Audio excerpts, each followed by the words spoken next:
চাকরি নাই দেশে, এটা শুধু একটা বাক্য না, এটা হাজার হাজার তরুণের হাহাকার। শিক্ষিত বেকাররা আজ পথে পথে ঘুরছে, ডিগ্রি আছে, সার্টিফিকেট আছে, কিন্তু কোনো চাকরি নেই।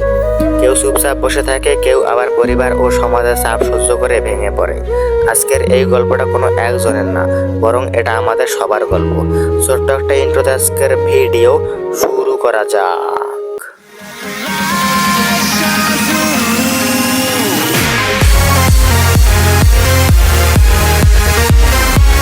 ছোটবেলা থেকে শেখানো হয়েছে মন দিয়ে পড়ো, বড় হয়ে ভালো চাকরি পাবে। সেই বিশ্বাস নিয়ে বছরের পর বছর কাটে স্কুল, কলেজ, বিশ্ববিদ্যালয়ে। কষ্ট করে পরীক্ষায় ভালো ফল করা হয়, মায়ের আশা, বাবার স্বপ্ন সব একসাথে জড়িয়ে থাকে। কিন্তু ডিগ্রি হাতে নিয়ে যখন বাস্তবতার সামনে দাঁড়াতে হয়, তখনই বোঝা যায় এই দেশে পড়াশোনা করে বড় হওয়ার স্বপ্ন শুধু কাগজে আটকে আছে। এটা আমাদের প্রজন্মের সবচেয়ে বড় বাস্তবতা। হাজার তরুণের গল্প আজ একটাই, চাকরি নেই দেশে। কেউ হতাশায় ভেঙে পড়ে, কেউ আবার ভুল পথে চলে যায়।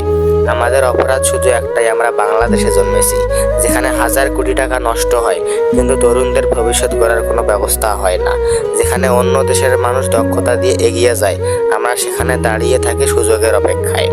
বাংলাদেশে চাকরির সুযোগ সীমিত, প্রতি বছর লাখ লাখ শিক্ষার্থী স্নাতক হয়, কিন্তু চাকরির সংখ্যা খুবই কম। বেসরকারি খাত সবসময় পর্যাপ্ত নয়, অনেক সময় আমাদের যোগ্যতা, স্বপ্ন এবং পরিশ্রম ও সঠিক সুযোগের সঙ্গে মেলে না। বিদেশের মাটিতে আমাদের পরিশ্রমের কদর হয়, কিন্তু নিজের দেশে আমরা অবহেলিত। এই অবহেলা শুধু আমাদের নয়, পুরা দেশের ভবিষ্যৎ নষ্ট করছে। একটা চাকরির বিজ্ঞপ্তি বের হলে হাজার হাজার আবেদন জমে যায়, কিন্তু নির্বাচিত হয় হাতে গোনা কয়েকজন। এখানে মেধা দিয়ে চাকরি পাওয়া যায় না, চাকরি পেতে হলে টাকা লাগে, সুপারিশ লাগে। যারা টাকা দিতে পারে তারা চাকরি পায়, আর যারা পারে না তারা সারা জীবনে বেকার থেকে যায়।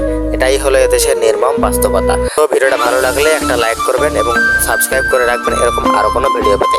অ্যাডভান্স গেমারের সঙ্গেই থাকুন। ধন্যবাদ।